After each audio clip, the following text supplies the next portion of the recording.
দোয়া করতে জানা, এটার জন্য কোনো আপনার মাস্টার্স করতে হয় না। দোয়ার উপরে আপনাকে পিএইচডি করতে হবে না, খুব সিম্পল বিষয়, এখনই শিখে নেন। দোয়ার জন্য আদব হলো যে আপনি আল্লাহর কাছে দোয়া করতে গিয়ে প্রথমে আল্লাহর প্রশংসা করবেন। আল্লাহ, আপনার অনেক নিয়ামত আমি ভোগ করছি, আপনি আমাকে অনেক নিয়ামত দিয়েছেন। স্বীকৃতি দেওয়া যে আল্লাহ আমি সুস্থ, অনেকে সুস্থ না। আল্লাহ আমি পঙ্গু না, অনেকে পঙ্গু। আল্লাহ আমাকে আপনি কত কিছু দিয়েছেন যেটা অনেককে দেন নাই। আমার চোখ দুটো ভালো, আমার অনেক নিয়ামত আমি আপনার ভোগ করছি। আল্লাহ, আমি আপনার নিয়ামতের শুকরিয়া আদায় করছি, স্বীকৃতি দিচ্ছি, কৃতজ্ঞতা আদায় করছি। হে আল্লাহ, আপনার রাসূলের প্রতি আপনি রহমত নাজিল করেন।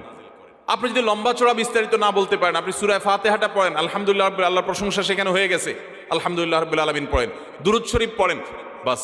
এরপরে আপনি এবার বলেন, আল্লাহ আপনি আমাকে মাফ করে দেন। আল্লাহ আমার বাবা চলে গেছেন, তাকে মাফ করে দেন। আল্লাহ আমার মা দুনিয়া থেকে চলে গেছেন, তাকে মাফ করে দেন। ভাইরা আমার, আসল কথা